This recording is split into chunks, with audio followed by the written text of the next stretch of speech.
trop hip-hop, trop rap. C'est-à-dire, musique. Voilà, voilà. Il y a le droit, ton anda comme mon mais la chambre est différente. Chambre, c'est sa chambre, mais les après, pas le même beat. Ça dit, si on bête ma casse, na brada, bah, yo, kabinope. On se comprend, on a bêta et on. Ça dit, pour la raison, les années. Ceux qui parlent à Moussa Miki. Au communal, ça se crabe, au communal, on l'a fait sur Bakar, Swenden, mais tant on l'a fait Bakar. Au moins que temps en répétition, il y a la souté. On va la Bakar là. Ah, bon, il y a évité.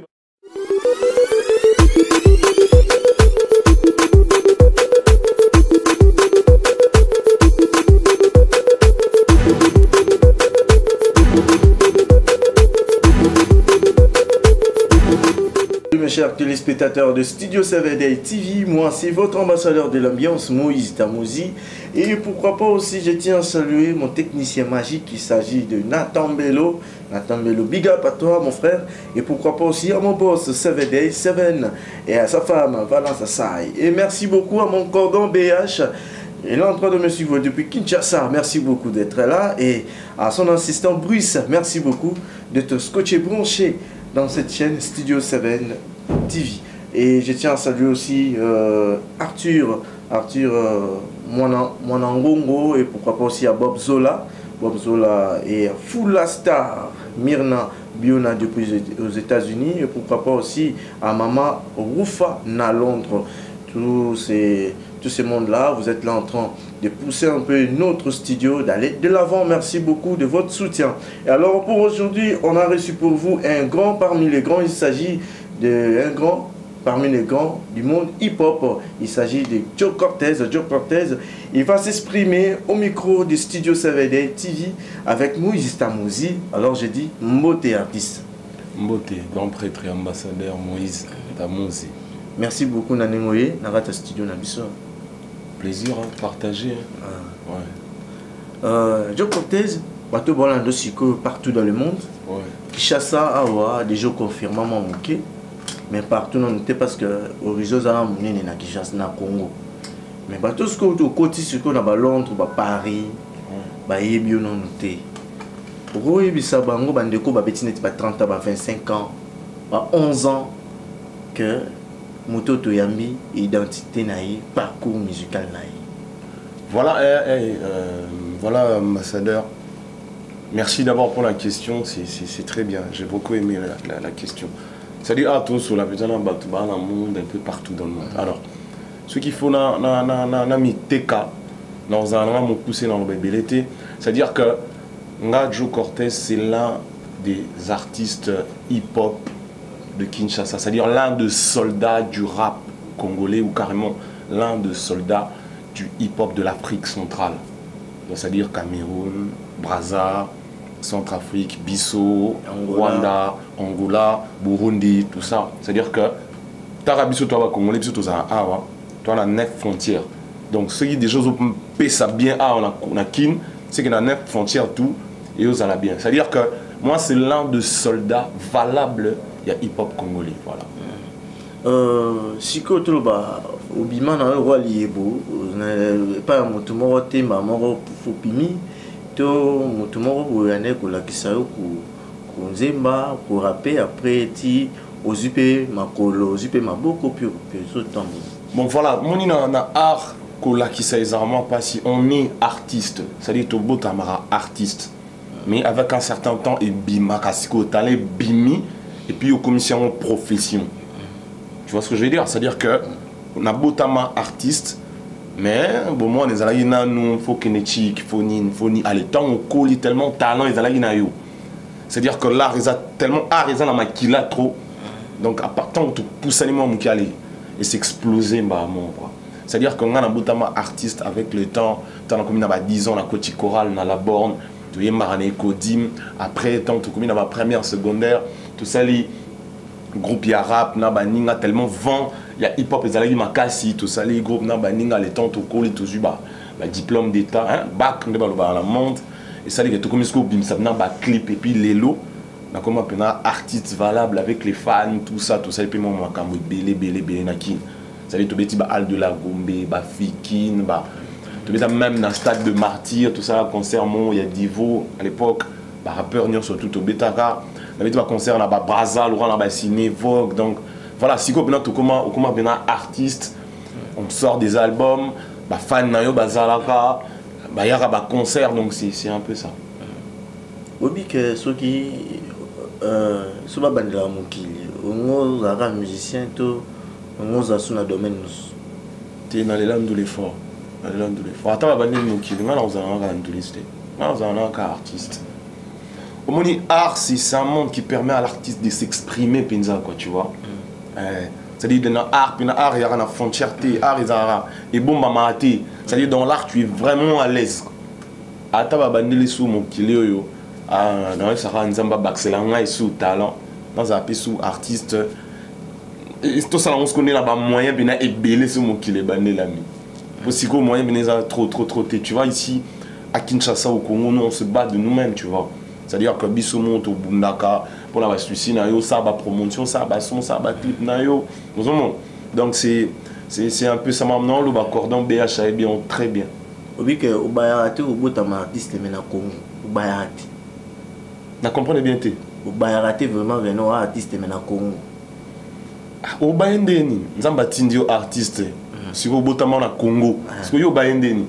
ke bo bino yo moko nyoso tunu yo moko entata muninga kuna oyo do leke na nyoso mais abeti mo lo mo we entretien pe peli c'est pas peli mambo belé pe dans ta ba tour du monde mais yo beti combien d'années en musique 10 ans si ko carrière solo ta muta beti ba 2 ans maman 10 ans 10 muta ko beti ba 2 ans libanda peli pe ça ba tour du monde mais yo tata ba 8 ans etikali non siko hasard na vie à la raté nzamba yebi po ani alinga ka biso tozana na kin tokemba pena na kin nzamba yebi po ani vous comprenez ça dit nzamba za muta ba hasard ti nzambe so lo biga yo foza na kin obeta na 10 ans ya carrière locale ça dit Afrique kaka na Congo nzamba yebi là musu succès wala so yele question na bota mebe place musu talent legi makasi succès là musu na ngana betara 2 ans bokenda tourner moro boele musu ba kufile musu pour kufi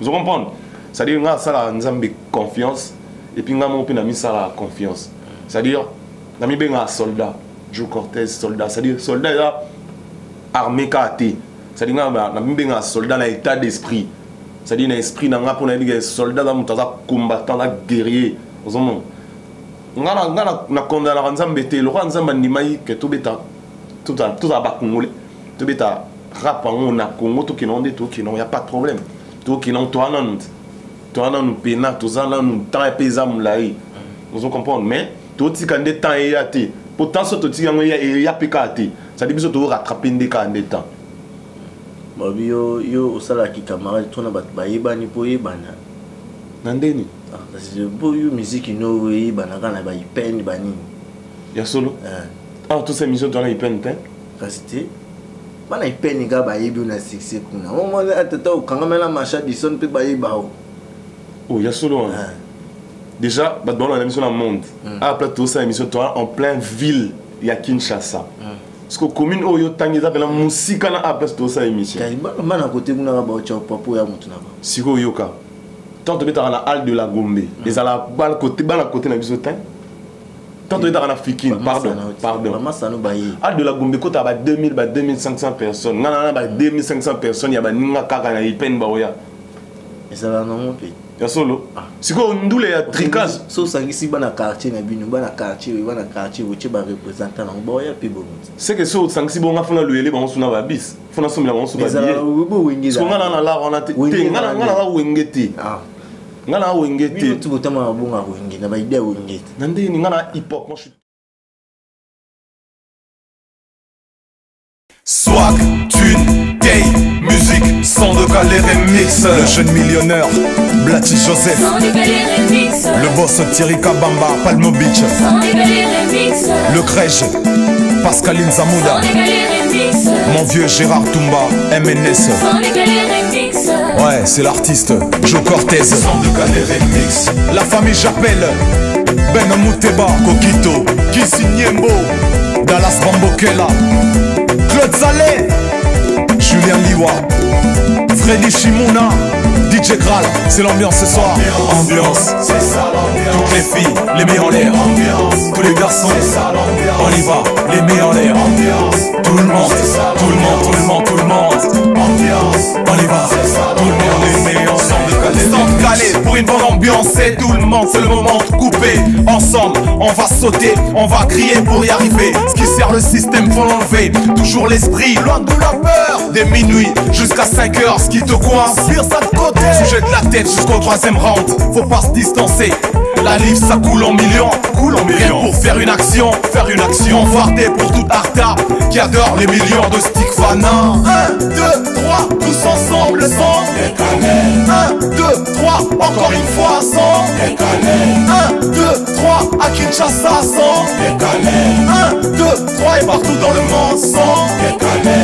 Danser, danser, danser, danser, tout le monde. Bouger, tout le monde. Ngana hip hop, moi je suis trop rap. Ngana trop hip hop, ngana trop rap. C'est-à-dire na musique. Voilà. Et le roi, toi nanda comme mon rôle. Mais ma chambre est différente. Chambre bah c'est ça chambre mi baleza. Chambre bah parent pesa. Parce que yo chambre on est dans sous Gaïa, nga chambre on est sous dans Muké, mais toi nanda comme moi. Vous comprenez? C'est-à-dire mentalité, bien tes culture wenge ngana la montée. Moi je suis très hip hop. Je suis vraiment très hip hop. Dans la place moussous. Tu vois? Je suis artiste, hip-hop, j'avance selon ce que je fais et puis calmement. Nga la mi comme ça camarade à Batouté. Batunde ba mi comme ça ba camarade ya ba artiste pour avec artiste aider na propagande, artiste aider na royer bana. Kanga mana na Marshall Dixon pour venir ya ngalema. Telano kanga maté, c'est-à-dire Marshall Dixon na PC Mbota na Bruxelles. C'est-à-dire pas venir en Alima. Marshall Dixon a vu en Alima. Kakate. C'est-à-dire Marshall Dixon a mon grand frère nan. C'est-à-dire sur la bimiche biso na matiboué na pigeon la kutani na yi. C'est-à-dire exactement comme kangamate na zarana yi air tout. Soit dans la kin na zarana yi. Donc la kangamana yi était nga en fait nga eloko na sala bango ba betela nga maboko. Vous comprenez? C'est-à-dire que un grand succès, BH, bita danger, coordonne. Dans ce côté, on a Yaki, puis on a Pépé, black. Il y a un moment où on a Kinga, on a battu. Terrain, on vit de tout à Robita. Il y a toujours des jeunes, pas que là, il faut y toujours des boys, il y a pas si. Toujours des gens qui ont pas de succès, au CP, non, moi. Démoni. Pas que là, il faut y a. Oui, super morceau. Super morceau. Mais on a signé à Yébana, à Miteka. C'est-à-dire, mon ingénieur a bêta écrit encore en 2007. Na bimi pe na TV face au moninga la leki. Ah, Joe Cortez, John Aimba tel nzembo. Vous comprenez? Parce que par exemple, on a besoin de. Et Betty le roi, il y a Betty le roi, on a tel nzembo. Ah, il y a banana, na habité. Pour baby Singapour na UPM ngolo jeté. Mais si vous nga la bêta nzembo moro tété. Nga za artiste ya carrière. Nga za betika nzembo moro kaka. Ah, nzembo msouten. Pour senga, pour y a senga za banzembo. Ah, banzembo ya bimsat. Nga beta concert ba belé, tu dis na ba 20 titres. Si continue ya petit bon yo kana. Go ça peut featuring na kingano zinzembo no beta opena nene. Nandeni. Nandi nizala bongo Bachi Joe Cortez en concert, batu bakoti ba winga no beta nzembo batu. Est-ce que ça là? Oui, mais featuring. Dis-moi moi il me featuring. Ngai déjà ba featuring go ba beta nanga. Na beta ngote na ba concert nanga au moins que azala nanga na scène to beti onai. So azate na beta ngote. Ça il faut la préciser le lo moro. Moni ngai naza artiste hip hop ya carrière depuis na banda carrière ti lelo na katanate na tikate na continuer à beta. Vous comprenez? Et puis, on a prestation à Kinshasa presque tous les week-ends, vendredi, samedi, dimanche. Parce que bana ba katana. Belé, tu nga yi a wa pona sa émission nga. Bana mikili, bana dans le monde, na ba notan ba komba bat. Yo a témoin yo na kind. Yo a témoin yo na kind. Bana mai belé ba mela ba pe ma ba bunga. Misupe ba kinda ba mikili ba bunga. Si on a fait un temps à comment on a bon. Tu es autant grand baba pire. Baba pire mais ba comprendre bango mon place bazar que eh obi Cortez mambalo ba na raison là place na za na ta Cortez bien ngana vida la ngana Cortez a bagarré yo le moninga vida yo videte yo pas mais ce ngana vida yo ngana bien sur l'émission te on a dit que Cortez makambo énergie ezali et puis studio zo salama ba projet que tu as fait tout ça là va te belé ça dit yo mo yebi ngana bosser dans ça studio nanga non ça sous ba studio mususu Cortez obi o monsieur pour côté qui fiti bokabwana boule bozayi mnemba boule tu na nani bozayi bino misatu na bandeko misatu Iceman Marciano ayo te tozali na boule te mutunda proposer biso idée parce que tant tout ça là qui est plaisir ça dit moni bon pour te dire aussi vraiment le moment ba fan na biso pe belé ba koli comprendre ba fan musu ya sika ba fan no ba sala na banki oui nga ba masala belé ba docteur musu ba banquier ce botumbola ba ba journaliste le roi yo musu ba DG tout le monde va yupier point ba yupier ba yé parce que batalanga la te bobi ngana artiste hip hop Yasuka Abima tu n'as coordonné bien ça oui ça Yasuka après nga babima soute na hip hop ça dit que bimeza nini moto ana la soldat za la swag banzimbo na yo yebiso yebo mona yebo mo za na villa ye obet dans la centre ville palme bicho pe ba yebanit ba make mark pe yo journaliste user journaliste yo yebsa bato mais ngana yebisi to na ville palme bicho ya na ciment on tabeta kuna vena biso jibi bien nga sona beta na deux fois nga oyebi makambo nondo na beta na palme bicho deux fois ils en a fin fond à qui ça pour après palme bicho front nini comment on appelle c'est-à-dire babi aroni frontière pour Katsa Braza babi aroni après palme bicho ça dit so ba beta makasi na Braza ba royo kabinope on se comprend ngasko a on a beta yango ça dit pendant ozonga za nini ceux qui bala musu amike bon ba frère musu ba beti ba ye to senga ba beta pe ba 10 ans ba beta pe ba 15 ans ba bimisa ka ba nzimbo beta kaka vous comprenez tamuzi na compte Facebook na ngana auto publier photo mon il y a lobiga na butu il y a cri encore il y a clip mon na ça en 2007 na tché na minute 200 300 j'aime ba commentaire ba olé là poani soldat makambo non mais dans ce bisayo ça dit muto avant na yo so na ya grand combattant ya rosarana te ya hip hop bana mikili baza ba masala nga ba esanga mais jozo ya poto te poani biso on a besoin yo ya poto tout ça mankam na sima ya nazo ya yo zo banga poto te ba bigune mela batu yo ke kuna bo sa elo te oyepe aba oyebo sute okomo rappeler batu ba clip akala en fait poto zo mela batu o bato ba limi poto mela bango c'est ce que je veux dire c'est à dire que batu ba o bana mikili poto zo mela bango bon artiste congolais hip hop congolais o bana mikili c'est à dire poto zo mela bango parce que bango mo ba limi poto mela bango y aura artiste hip hop o yele msu na tourner mon robo ya festival mon fobo betandule bobeti ndule vide zonga no kisasa ba futi la no tu rentres chez toi c'est tout mais yo au commun yo changer cap au commun so la fait so bakar so nden mais tant on l'a fait bakar on que temps en répétition il y a la souté bala va bakar là boyo éviter ba artiste hip hop msuba comment la poto msuba comment la ba serveur un restaurant au kanga ba on a cop on tonde mais ngana na ba masala ngana belé ba na mikili ba fan na une grande partie ba fan na yo ba rimé tout le monde makambu est vrai yo le vérifier te omo ça ba cop ba nini mais nga ba masala ba komelanga ya yo grand prêtre tel pena boyendeni ya solo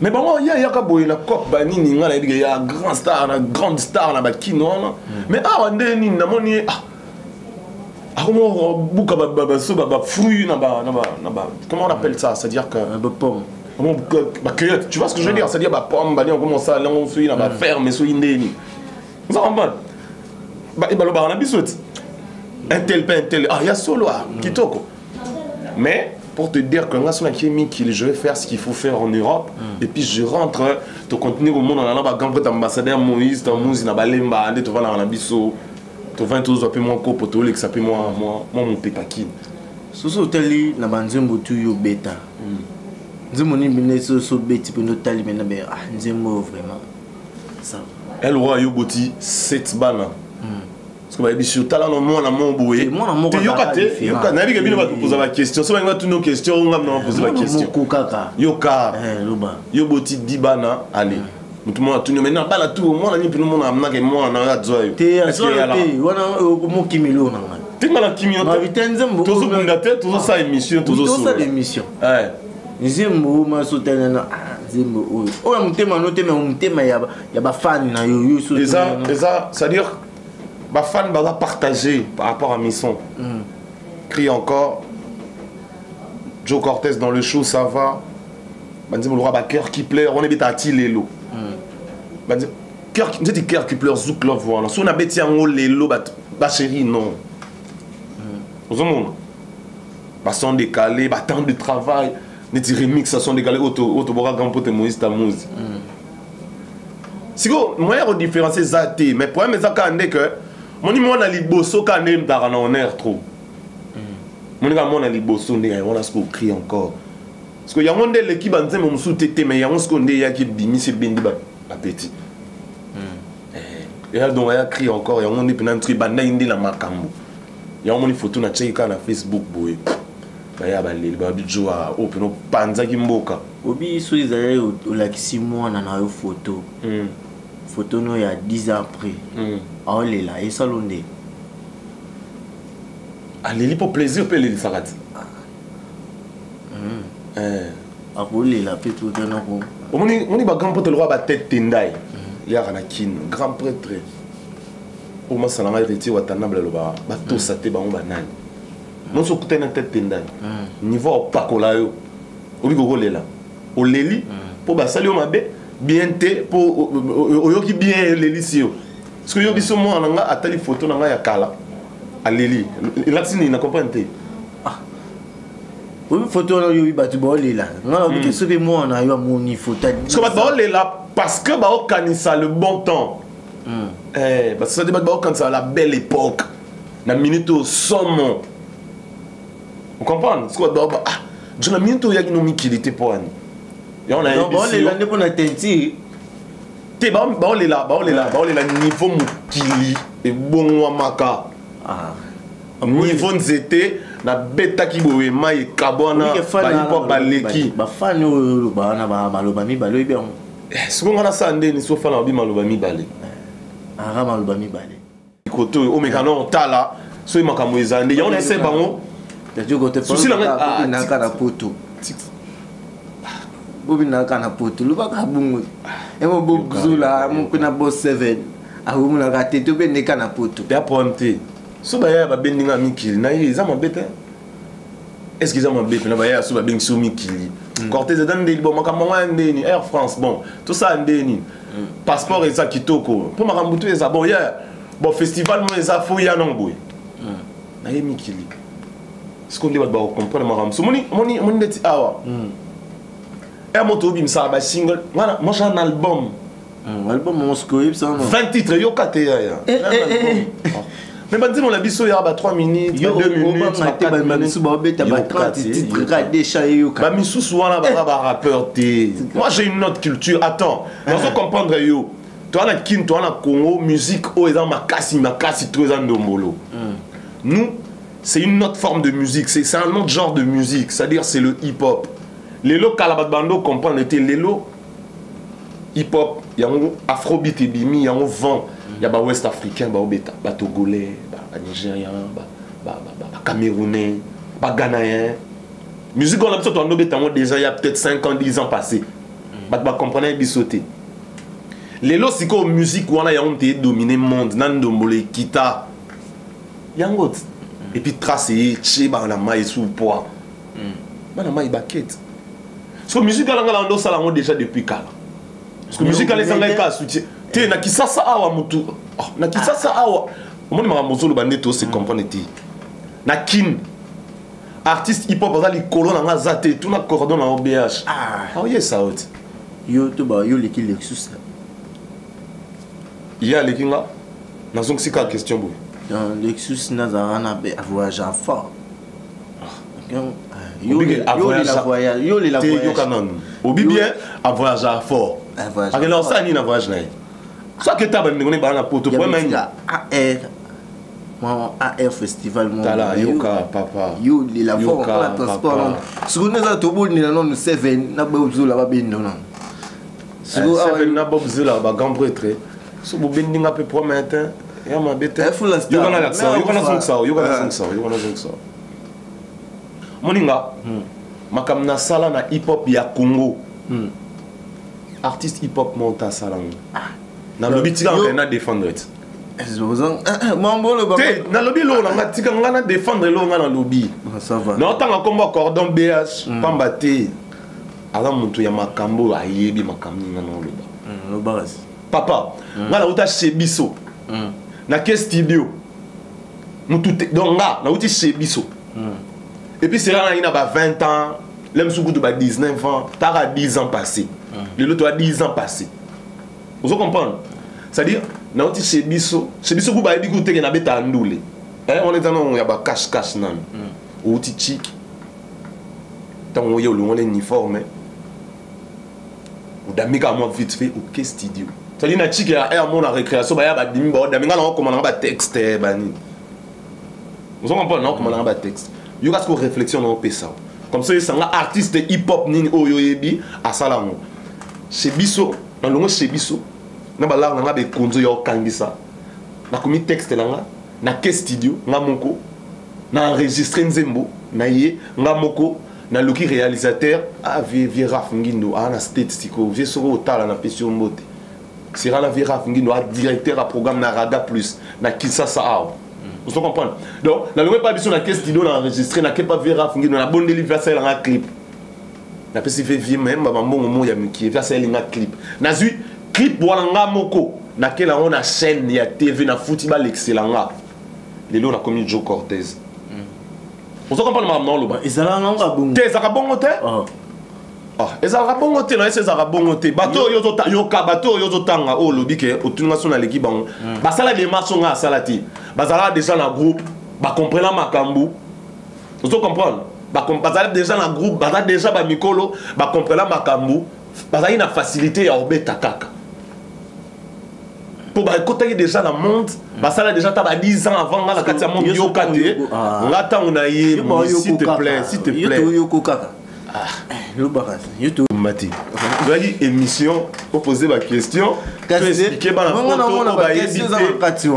Mon ima la photo ba ta la siko ba ngati ba comprendre que oh, j'ai un soldat. La vérité a zolo beza pénétrer capital. On a pénétrer ba pitangela ngana. Na ye bibino botu na ba ka ba question. Ngana tete tout na teto na yo na yambio. Parce que on est en n'expliquons des marches au la sala. Tout le monde a sala ngo. C'est ça on a. Na uta chez biso na ki na enregistrer nzembo. Ngamo ko na ki na sa clip ngamo na ki na TV. Vous comprenez? Ba tu peux ba taille là ba parler ba panzi mutu crie encore Joe Cortez mais peux-tu abouti wapi? Vous comprenez? Partout dans l'eau les gars oh mais Joe Cortez. Mais ça va moi je suis fan de toi. Vous comprenez? Na ba succès moi mon keko la génération hip hop. Et puis sérieux on a Lexus les gars là au bêta danger. Marshall Dixon a bêta danger, ba Camélia, ba bêta danger, ba na kina pesi ba mbote ba na Londres. Pacha, a bêta danger, ba donc ba KMS. Ça dit hip hop congolais a eu black te série wana. Parce que série wana ngana na bêta na pasola na vanda. Ba trouba ndo kan sanga master ba Lexus na master ba Marshall te ba miko na 10 ans. Mais pression les gars tellement na kota na vanda. Et puis na bêta sous deuxième sens ça va Joe Cortez dans le show. Ici ça va mais ailleurs zéro ba tout nier. On va faire la musique noire. Tu n'as fierté, nous faire comprendre les bateaux. Que Moutou avant dit ah on a Moïse, on a Moukete, azapé valable. Azapé na Moutou bateau. Tala Moïse moni kin est bien mais qui n'est compliqué. Mais c'était arrivé aussi on a quoi mon bébé bisa ok non, bah diminuer yo on va ni calme la présence na yo. Makasi. Et comment nous placement au Fandi Boy? Ah, j'ai mon grand fan na ma boyane yo, a dimné yo. Ah, parce qu'on a ça ni. Où est la République démocratique du Congo? Ça dit mon dans la liberté d'expression, la démocratie. Faut le ba o ya limite. Mais pour moi dans les as comme quand mutu ala sogi l'aime ça vendre placement au ba mais la télé marqué souba. Ba babeta nga grand fan na yo. Grand fan na yo. Vous comprenez? Ba pelon un grand fan na yo. mais ça kin nga non ça ni je peux rien faire, c'est-à-dire bato baloba toujours que ça humble la vie et ça important il y a un monde biso to tira na biso na se tala nga na rasolem suna bimi pour nga bima na trotter mais soit à moi week-end mon par mois ta une fois suna bimi na bima rapena la mettre na tour sentir pena que il y a ville tu vois ce que je veux dire ce que randeni suna un placement lem suna vandi na kuta une lem suna ba frère ba baroza 10 lem so ibana tana mois de oh yo yebi mais 10 on la tenir so tigali ba yebi yo ya randeni artiste yaka to vanda yaka ko vanda tout kabola to moko ce que ba concert na bino bobeta au Saint-Sara et Konzo hein moi ba pesa kayo au Saint-Lucie après au Luki jour l'année prochaine au Betty Tonné papa ta musique na Joe Cortez c'est-à-dire c'est vrai production musu yope oko chamono et ba production nyo surtout te ya carrière on a la chamonté ba proposant ba production est belé tu vois ce que je veux dire c'est-à-dire que va proposer aux productions bah que surtout Joe Cortez dans la fiche les gens ils vont venir tu vois ce que je veux dire c'est-à-dire que nga ezate que il faut nga nacha et Konzo na kangsa mbongo ti littérateur tant on va producteur azate laxini et laxi yoka autour d'une question là répondre baxi sous question sous rester on a repé ce paiement il est c'est-à-dire tant on va producteur bazate c'est-à-dire c'est des grands projets quoi enregistrer nzembo ça clip na ko ya pas cordon belge cordon de na boro etala un clip ko attends on fait danger te mais na ko futa ta moi moké mais ce que problème na biso za nini neti na ngala ba moni ngande na boy niveau na nga aujourd'hui c'est des héritiers Watanabe, c'est des fabricats, c'est tu vois tout ça. Est-ce que tout le monde a baya ya na ngam na bande ba on mi sa ba projet na ba grand paquet. Comprendre? C'est des soucis na ngande za na bi mi sa ba projet na ngana ba grand paquet. Tant que ça émission, il y a mon envie. Bato ba lando siko. Tout ce qui est malembe. Moni bat ba landa biso. Na la besoin ya soutien na bango makasi.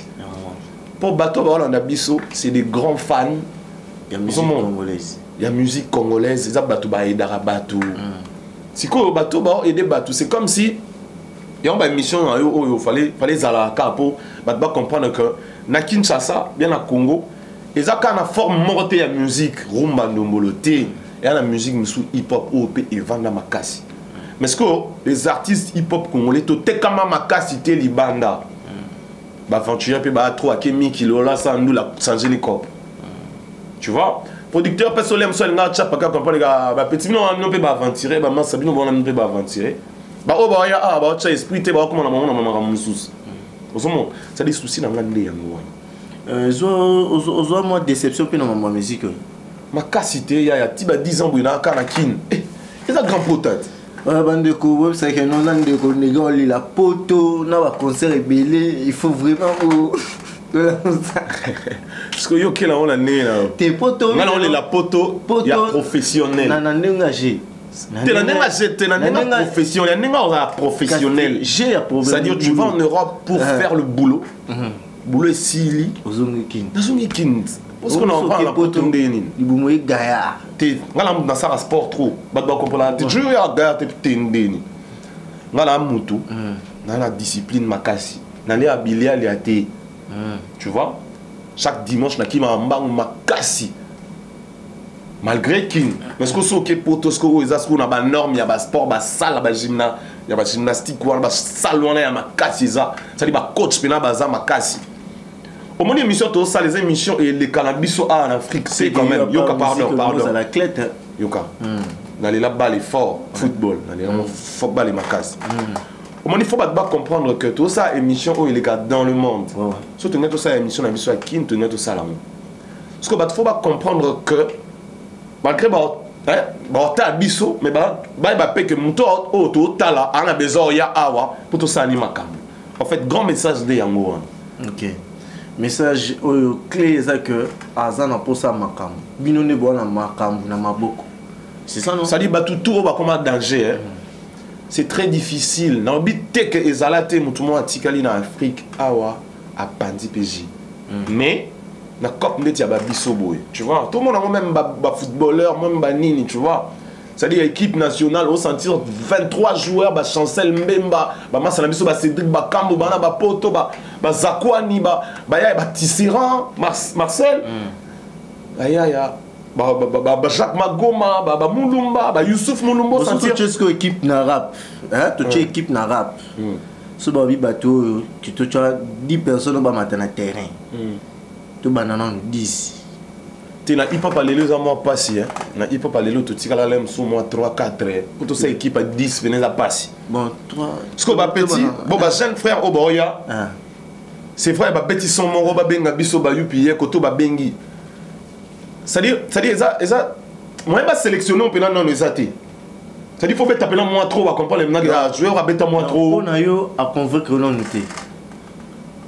C'est-à-dire qu'il faut aller au cahier qu'on a trop. Gaz Fabulous a conféré à donc. Ah, comment on écoute na éviter mais on dit. Gaz Fabulous confrère en tant qu'artiste.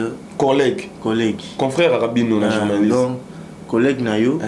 Yes connaît à ça. C'est-à-dire qu'il faut pas bêta trop. On dit maintenant on était. T'es on dit maintenant on était. Et pas si bien. Mais ce qu'il faut après. Donc à convaincre yo quand. Mouké. Il y a Betty. Il y a Betty. Soit Betty concert un moment pendant 2 heures de temps. Dis-moi un peu battu. Yoka. Ce que Monica y a oyo le bandima battu. So il lobby a tiki na rap. Net nga Betty 10 ans la carrière boy. Net année oyo boy. Ba son sou ebi ma yoka te Moïse. Net 10 ans la Betty boy. Ba son sou ebi ma sou année oyo. Au côté nga ndenge mo bien te so babi nga na côté mutu na côté mutu Betty son moko. Obi o ma panga star abita ka plan mon ko iba siko lelo tout ça abunga obi Jona na ibi Jona ka coréen du mo na ba coré bo quand il y a des gars ka moko kana moko robeta rosa producteur et puis le bip bien nandimi son ane bima wapi et bima na state a coréen ma bim son na state et bima na ba condition tout est-ce que yo ça émission côté andima e kaka ke non ndeko obeti. Non, que c'est bien parti. Souci na biso zanini. A comme un soldat, comme un grand bill là-bas, 2, 3, 4, 300, 5, 6. Voilà, on a 15 titres. Ba clip na bim c'est ça, 10, 11 même, plus ba featuring. Vous comprenez? Ça dit, nga, dernièrement, on a eu tonton Jaco, petit na moni yo. Action. Tonton Jaco, quand on parle de Joe Cortez, c'est une marque, c'est-à-dire, nous là, t'as qu'à te yebi, nous le bara te yebi, voix na yo, genre la musique, non, te yebi. Tu l'auras tout le temps, j'avoue, moindre thé, à mon kété. Bon, Joe Cortez, tout le monde chuté, tout le monde qui est Nasuka. Déjà? Oui, tout le monde qui est Nasuka. Jour, on a un comme émission. TV dans mon gars. Tout seul, moi, tout, mais il peut me t'en oublier, et bien, mais regarde, nous avons tout le monde, je suis tout la question. C'était mini, mais il me t'en oublie. Pour m'atter, il me t'en oublie trop. 100% maman il te lobby. Ce fait tout ça ndeni. Quand on a tout na yo répondre il y a un journaliste tu vois on ramener mbete. Oh mais yo tout ça journaliste yo tout ni a posé. Ça on est en train de quoi là nous suko. Est-ce qu'on a boulu sur que non na mais c'est scolaire na de quoi on a nani le ballon bien tout temps là bien ne voilà non na poto suko na ba Londres na ba États-Unis. C'est dit ba moni photo va bien de quoi on a dit Yokate, quand on a pété, on dit que monsieur Mossi là. Ça, ça peut bien. On a là, on m'a réclamé déjà. Nani? Boussi Madeko. Yaza Mbogan. Il y a si ma caméra me t'a coordonné. Tu m'as posé appel là, non? Ah, on t'a dit ça.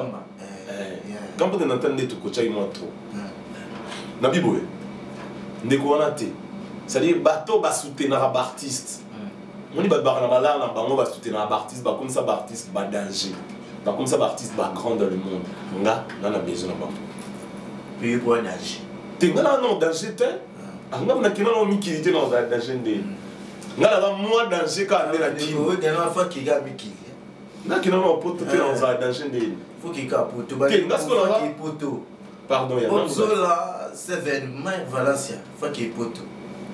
Ngai nazaka mwanda na kisasa mais ce qu'on a kisasa ka bino mongo bat barana kina baloba ke mais yo oza ah mais ngam na ça on a le coup de thé Non, nous coûte tout. Mais la kin. Et ça, on a grand bien. Et ça, on a grand bien. Mais il y a que l'Europe, c'est parce que je rêve grand, je rêve sortir mes projets dans des grandes conditions, dans des bonnes conditions de la vie. Ça dit le professionnalisme paysan. Il y a un moment il désembarque. Parce que ici, on continue à faire. Tu vois ce qu'on a fait il y a 10 ans, on continue à les faire et puis on les fait toujours. C'est-à-dire on a vipé, chaque fois on les a pour nous attendre les humains, on a pour ça le de l'État Tamades. Ça va? Tu vois ce que je veux dire? L'objet de l'État Tamades. Et ça est l'autre. Le beau, on a là le temps. Bandeko, les autres mots qui sont dans la émission Mokolalelo, on a pu suivre un beau théâtre, on a qui bon scotché, bon c'est un peu bon artiste. Il y a un bon parmi les baïos, mais moi je vends ma place na hip hop petit les lots, azou mais ma vente na inaza sous silence, tu voyais bas silence en haut. Tes silence c'est ça, il y a peut-être Liban dans Moka. Ah silence c'est ça. Ah, ici on a les sons qui tournent, on fait des concerts, on avance, tout ça. Mais les bandes on a les accueils. Les bandes faut pas yoka nasko aussi koyo. Faut voyager cap. Tes problèmes dans les accueils. Faut te servir puis tu payes à les bandes. Faut voyager.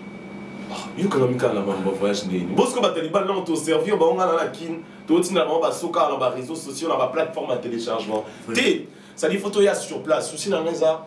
Dans une appel non comme ça album T parce que son émission a vraiment dans ma condition bien T.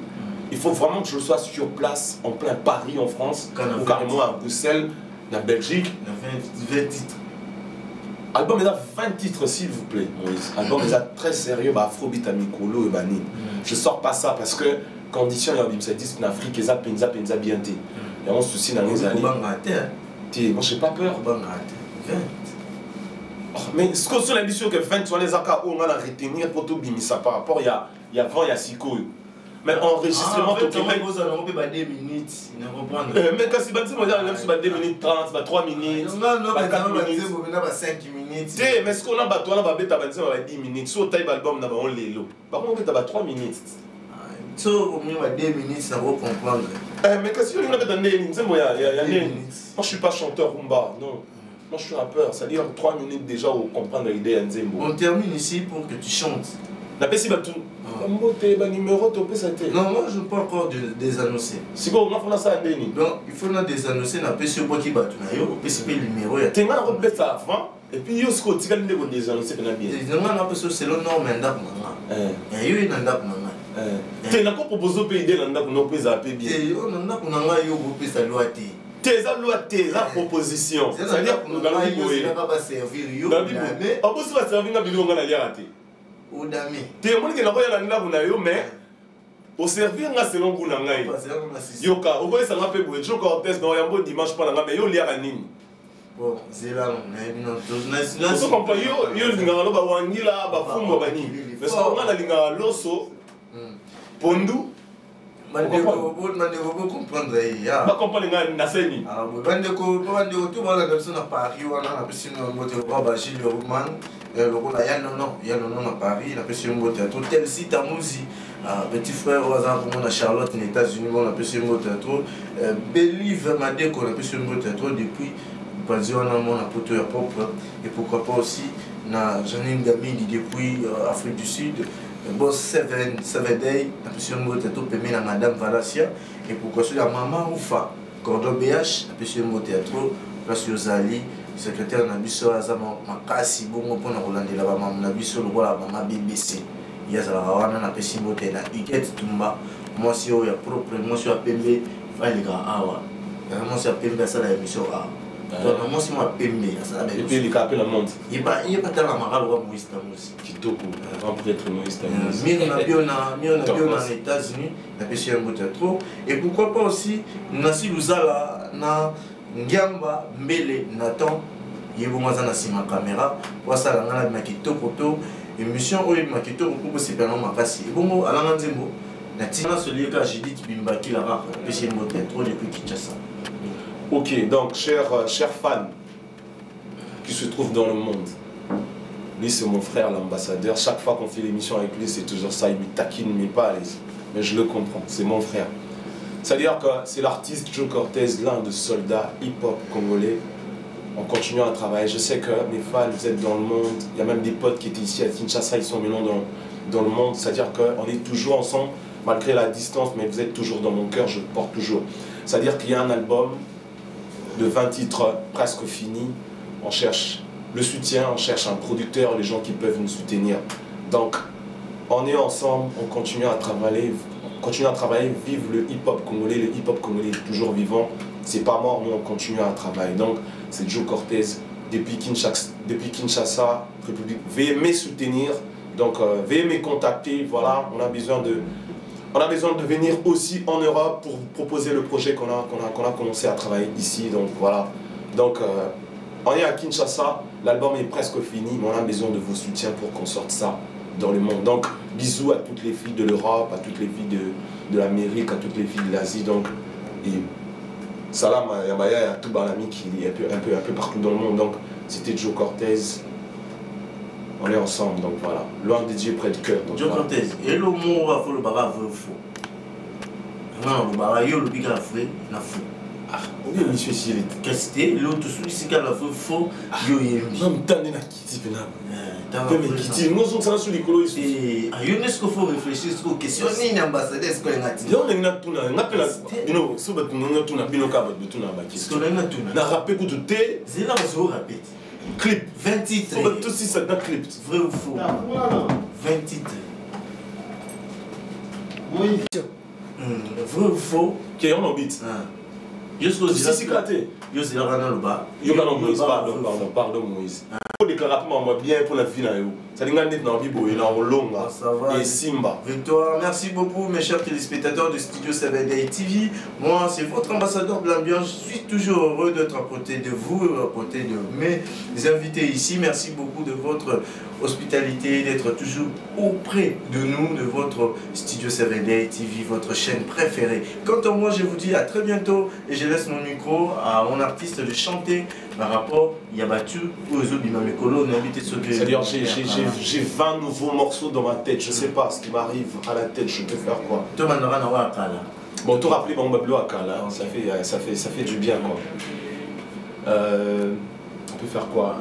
Ouais, crie encore, crie encore, crie encore, crie encore, crie encore, Joe Cortez, crie encore, crie encore, crie encore, crie encore, crie encore, je perce. Sans cesse, couloir difficile, mon souhait toujours plus. Le rap au bled, transformé en black, les d'autres années ça pousse fait de flouze. Suis trop gêne, bougé Kinshasa, je suis revenu en force, je vais parler comme ça. Pur son du droit, on les griffes à Kinshasa, crie encore. On m'appelle Corte, l'artiste.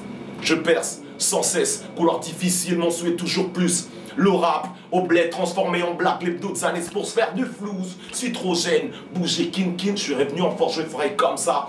Pur son du droit, on les griffes à Kinshasa, crie encore. C'était Joe Cortez, à très bientôt.